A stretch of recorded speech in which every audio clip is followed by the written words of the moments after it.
From the studios of WNAA FM HD, welcome to another edition of It's a Matter of Your Health with family doctor and hypertension specialist Dr. Vita Bland. The views and opinions expressed on this show are those of the professionals and guests and not of WNAA FM HD radio or North Carolina A&T State University. Listeners should always check with their physicians before making any changes in their daily care. Here's your host, Dr. Vita Bland. Thanks for joining us for another edition of It's a Matter of Your Health, the 30-minute health magazine. I'm Dr. Vita Bland, a hypertension specialist and family medicine doctor. We thank you so much for taking time out of your busy schedule to be with us. Well, one of the things that we hear about a lot in the news is sexual harassment. Today, we are so very pleased to welcome back to our microphones Dr. Nannette Funderburk. She is the owner of the SEL Group. Dr. Funderburk today will talk about sexual harassment and its different forms and how we should take care of us. Dr. Funderburk, thank you so much for being with us. Thank you, as always, for the invite. Okay, before we start talking particulars, could we talk about what is sexual harassment? I know that's a pretty broad term, but could we kind of say exactly what it is so we'll know some, broadness about what we're talking about today? Mm-hmm. So I think there are two things to keep in mind with that question: sexual harassment and then even sexual assault, which are can be separate things. Yeah. So the sexual harassment is unwanted advances from another person, and even when you have noted that that's uncomfortable to me, that I don't like when you say or do X thing, that behavior still comes in your direction. Sexual assault is any unwanted sexual behavior. So it doesn't only mean rape. It definitely is rape, but it's not only that. It's fondling. It's forcing someone to engage to watch a sexual act. Those things can be considered sexual assault. Okay. With sexual harassment, if someone just says, no, I don't like this, or if they give you a physical, shrugging away, or that's enough to say no. Is that not right, or what? Well, it definitely is not saying that I consent to this. It would be great if we all felt empowered enough to audibly and forcefully literally say the words no, or leave me alone, or get away, or something like that. But nonverbal communication it speaks loudly too. It's just, are you going to pay attention to it? Is that other person going to choose to pay attention to it? Yeah. Okay, so this is the topic that we're talking about today, and we want to hear what you think about it. Do join the conversation by dialing 336-334-7952. 336-334-7952 as we speak with Dr. Nannette Funderburk. Okay, now a lot in the news has been about survivors, okay? And those who are assault survivors and those insensitive to assault, that happened a long time ago. And people are saying, well, it happened 50 million years ago. You should let it go. Okay? Grr. Okay, I agree with you with that one. Okay? Yeah. People don't understand how that affects people, I think. I don't think those who say that don't understand how it can truly affect one. Absolutely. They're not thinking of that when asking a person, shouldn't you let that go, or that was so long ago. A quote that I heard from a documentary recently says that when this happens in childhood, that is, it says that the child may forget, but the body remembers. And so trauma that occurs, any trauma that occurs can negatively impact us from the point of the trauma forward. Typically, the younger you are, when the trauma occurs, the more difficult it is to overcome that trauma. Simply because we don't have as many cognitive resources to pull from when we're younger. Absolutely. You know, we're children, and so our brains aren't fully formed. We oftentimes don't understand what's going on. Even if you're a teen, you don't necessarily understand what's happening and why it's happening.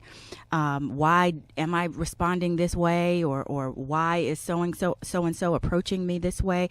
So the body remembers all of that, and literally, this is not a stretch. It can literally impact or change the way that child grows. It can change the way the brain develops when trauma, sexual trauma, or really any type of trauma, but specifically since we're talking about sexual trauma right now, when that occurs, it can literally change the way the brain structure grows. And so, and then you say, you know, get over it. Well, wait a minute, my brain is different because of this trauma. So I'm thinking differently, which means I'm going to behave differently, and that that can lead to so many other issues. It can lead to physical health issues as well as mental health issues. You know, in a recent event that happened, the young lady who was testifying, some people said it appeared as if she went back into her childhood when she was testifying. Oftentimes that can happen because, you know, especially when assault happens when we're children, when a person is a child, that child wants help in that moment. They don't know how to ask for help, but they can definitely want help or need help in that moment. And so if that person is not, it has not gotten if they don't feel healed from that trauma, then going back into it can absolutely carry them right back there. And you still have, because our brains are really powerful, and our brain will shut us off from the trauma to protect us, you know, as we grow up. That's why sometimes people all of a sudden start having these memories, and they're like, oh my goodness, where's this coming from? So that means that something has triggered those memories to actually come to the forefront now. But our brains will shut that off to protect us. So if we literally go without addressing that piece of that piece of the brain or that piece of our mind that has not been healed from that trauma, if we literally go, you know, 5, 10, 20, however many years later down the road, when you finally are able to access that, it's like going right back there. It's like you're talking to that 5-year-old who was abused, or that 15-year-old, or however, you know, whatever age the person was. So yeah, I can easily see, even though the lady that you're talking about had been through her own trauma work, that just tells you how pervasive this trauma is. So to say something as insensitive as, shouldn't you be over that by now, or you know, let that go, or something like that, is almost insane to even think that someone can just, with a whim, let it go. Do join the conversation by dialing 336-334-7952, 334-7952. We're very pleased to welcome back to our microphones Dr. Nannette Funderburk. She is with the SEL group. She is a psychologist, and we're talking today about sexual harassment and sexual abuse.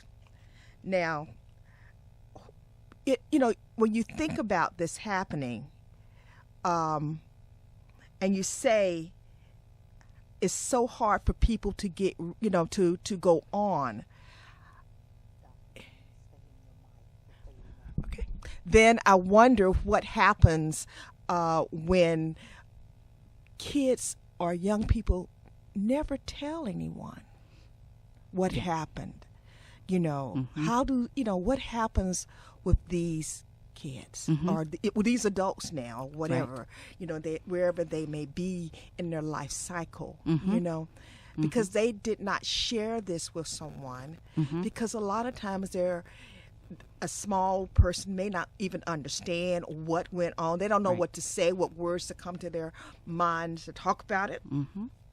When we have teenagers or things of that nature, especially in a time ago, they may have thought that it was their problem, it was their fault, and again, they didn't talk about it. And so many people don't go ahead and acknowledge that this has happened to them. Right.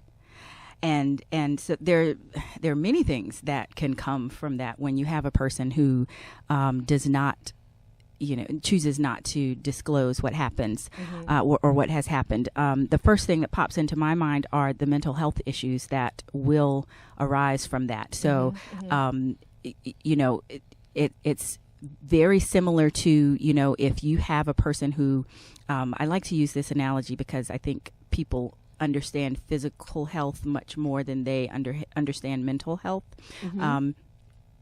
And so this analogy is, if you fall and break your leg when you're, at whatever point, if you fall and break that leg and never go to a physician to get it set or to treat it, the leg can heal all by itself. It'll heal all wrong, but it'll heal by, without having this other intervention. So I think that's what happens with mental health issues or this sexual trauma. People move forward and they're quote unquote healed, but they've healed all wrong.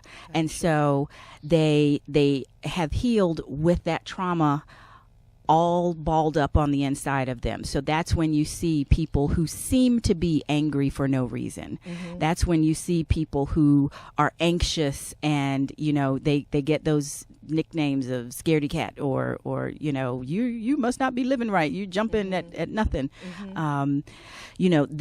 Those are some of the things that you can start to see in a person who has had this trauma and they're just holding it inside of themselves without any help. It's the equivalent of a broken bone that has healed crooked. And so, if you have a leg like that, then one leg is going to end up being shorter than the other one. If it's let's say, an extreme break, it broke it like 90 degrees, let's say. So you now have a leg that's shorter than the other one. So this person is going to kind of start limping because one leg is shorter than the other. And they're going to say, well, why am I limping? Everybody else seems like they're living their lives just fine. Why can't, and they're walking and running just fine. Why can't I do that? And the reason you can't do that is because there was trauma that was not addressed appropriately. So so when you carry it back to the sexual trauma side or the mental health side, that's again where you might see that anger for no reason, that extreme anxiety. Definitely PTSD can come from this. So many other things, eating disorders, depression, self-harm. Relationship problems. Absolutely, relationship issues can come from this. And people may not understand why. They may start to fault themselves. So they feel bad about their relationships, and then they feel bad because of the trauma that happened way back when. And so they just start to feel bad about themselves in general. And so thoughts of, life's never going to get better and why should I even try? And then we start floating into why should I even be here? So that's because there are a number of sexual assault survivors who, if they don't get help, there's a small number of them who can attempt suicide. And that's not the direction we want to go because, the sexual violence is not their fault. Oftentimes you'll hear this victim blaming, why'd you wear that dress? Or why were you on that street? Or why were you out at that time of night? Or, what so-and-so is about or something like that. They'll blame the victim, but the violence is never the victim's fault.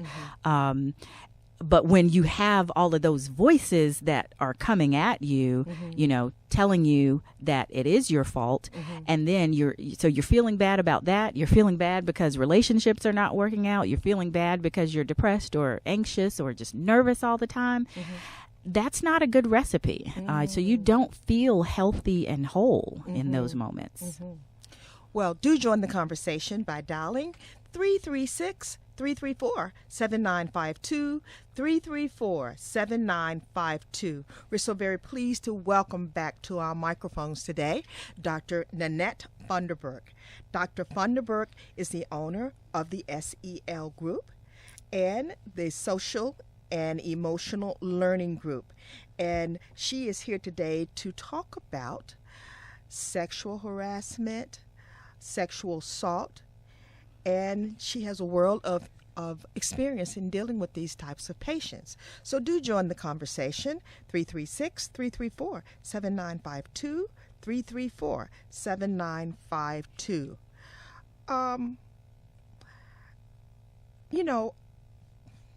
Why do you think people don't tell? Because, as you say, a lot of times it does come up. And I've had patients that at the most it was not a pelvic examination. They were in maybe for a hypertension check. And I'm not sure what triggered it, but then they wanted to talk about it. So the first part of that question, why didn't I tell, or why didn't that person tell? There can be so many reasons for that. A lot of times the victims are, as many of us can probably imagine, the victims are fearful. They don't know, what's going to happen. Will I be believed? And sometimes victims are threatened, of course, while the assault is occurring.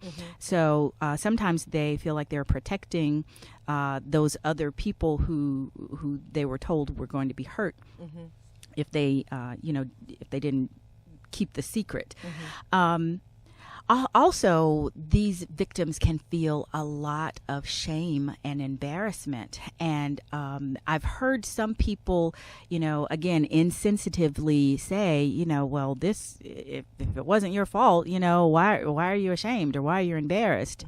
And so to those people, I would say, think about if you had to come forward to strangers and talk in detail about a sexual experience that you were not proud of. You had to talk about where you were, where the other person was, what position so-and-so was in, what position you were in. How did it happen? You had to give all the details about a sexual experience. How excited would you be to do that? That's not something that anybody, I think, would look forward to doing. With the Me Too movement that's so prominent, and people coming forth and telling their stories now, what do you think they should do? Because there is help for these people. How should, first of all, if someone comes to you and tells you this, how should you react? And then once they have told you this, what should be the next step that person that gets this information should do? So again, think about if you had to go to someone and tell them about a sexual experience, how would you want to be received? Would you want someone to say, well, why didn't you do that? And why did you? And where were you? And would you want those types of questions? Or would you simply want somebody to hear you? And that's a lot of time all they need is somebody to hear them in the beginning. Hear them and believe them. Sometimes people will say, well, what about if someone is just making it up? Or what if they just want attention? And I'm not going to say that never happens, but that is a very small percentage where there's a false, people who are just making up their sexual assault.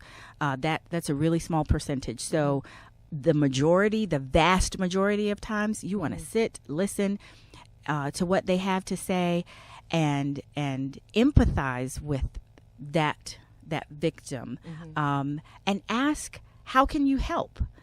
Ask them what they would like from you, because sometimes they would like to carry it further, but they need support in doing that. To walk into a police station, to be interrogated on X, Y, and Z things, you might need a friend with you. Yeah, and I think it's important that you see where they are at that time, because some people just want to tell you about it. They may not be ready to go further. Right.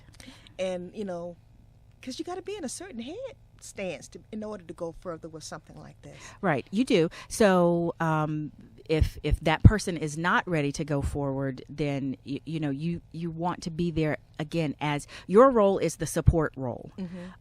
You are the if you can think about it as arms around them, in that I'm trying to hold you up type of a way. That's what you are to that person.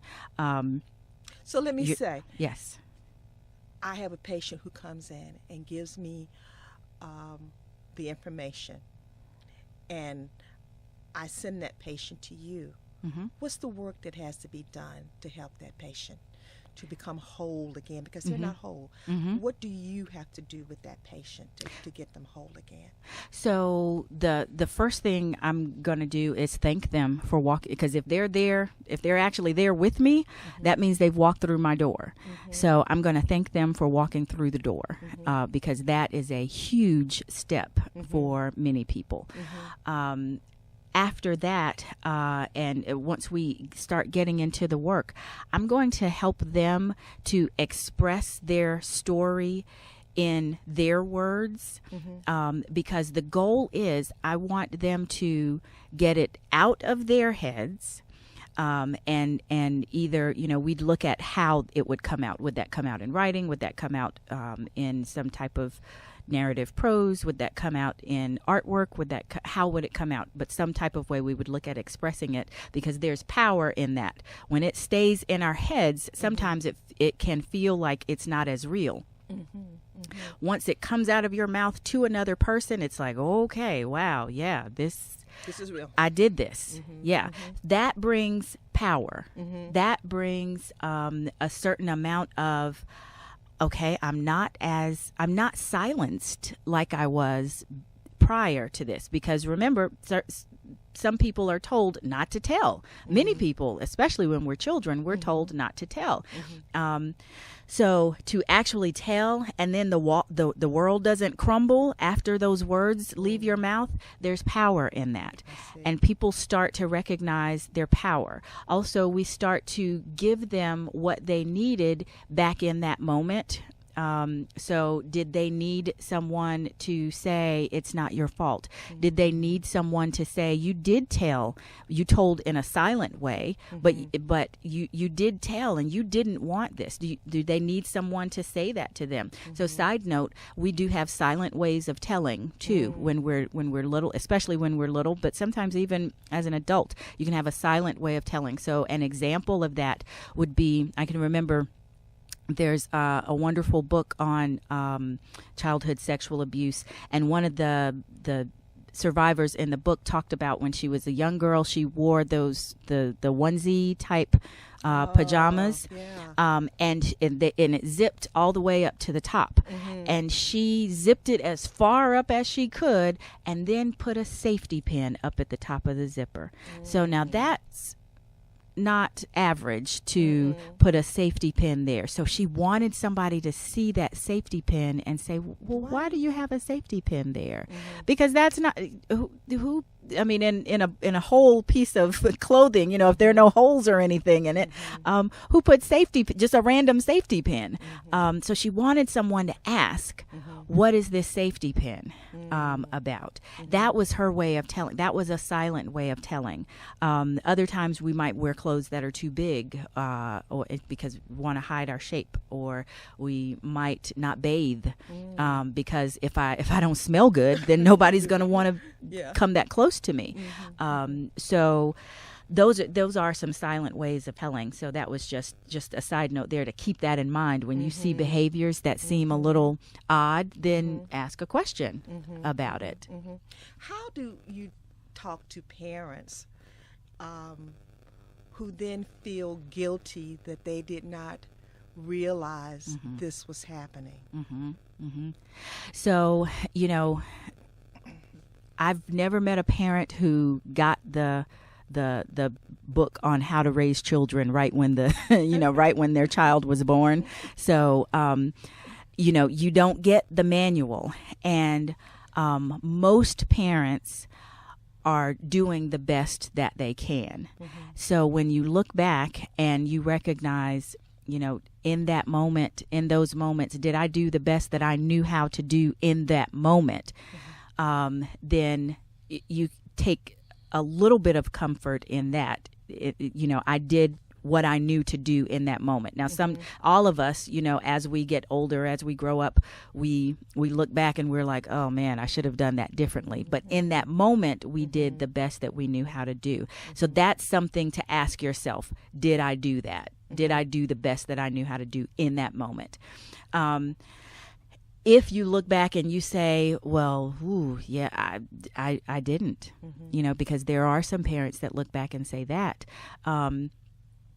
It's so at that point, it's about healing, for yourself as the parent, and working through a process of forgiveness for yourself, with yourself and with the child, depending on what is going on, because that child may not blame you for what was going on. It might be something that the parent is doing all to themselves. Okay. I've seen kids that have told me that the parents knew, the mom knew, but it was a financial deal, that she needed that support from that boyfriend or whoever it was, and told the child, just shut up, Yeah. And I've seen damage in that person who's been told that, Right. Sexual abuse, sexual assault is not new. So being that that's the case, that means it has occurred in generation after generation after generation. So sometimes a generation that sees it happening in a younger generation without saying anything, they are simply doing what was done to them. Yeah. So it's almost, they don't know any different, and they're thinking, oh, well, she's going to grow up, she'll be fine. We're in our last 3 minutes, and a couple of things I want to talk about. One is grooming behavior. So the perpetrators will, typically they're not just going to come straight in and do the abusive act. They will seek out a person and groom that person, groom that child. So just think about grooming yourself to leave your home in the morning. You do certain things to your hair, you do certain things to your face, to your clothes. You get yourself ready for the main event. We can't, we don't just wake up flawless. So, I'm sure you do, Doc. Oh yeah, sure, yeah, right, yeah, whatever. But so if we don't do that grooming, then we don't get the desired result. So we have to engage in grooming behavior. Same thing for these perpetrators. They groom their victims to get the desired result. So that starts piece by piece. They might come in with candy, or they might come in with friendly behavior. They might come in with seemingly a really nice person, being a really nice person. That's where the adults are necessary. To look and see. Yes. Okay, we're down to less than 2 minutes. What do you want to say to people? What do you want them to know about this? What I would want people to know about this is that sexual assault is so common. Sexual assault is so common. Let me say it one more time. Sexual assault is so common. 1 in 6. So how many sets of 6 people do you know? It's just that common. So it's not just you. It was not your fault. The violence is never your fault. And reach out to someone, whether it's a friend, whether it's a therapist. Reach out because you don't want to carry this on and on forever. Okay. Well, thank you so much. We're very pleased to have at our microphones today Dr. Nannette Funderburk. She's the owner of the SEL Group, which is the Social and Emotional Learning Group in Greensboro, North Carolina. We've talked about sexual harassment and abuse today. Dr. Funderburk, we thank you so much for being here with us. Thank you. Okay. It's a Matter of Your Health. The 30-Minute Health Magazine is produced in conjunction with WNAA and the Greensboro Medical Society. I'm Dr. Vita Bland. We thank you so much for being with us, and we look forward to seeing you next time. Goodbye.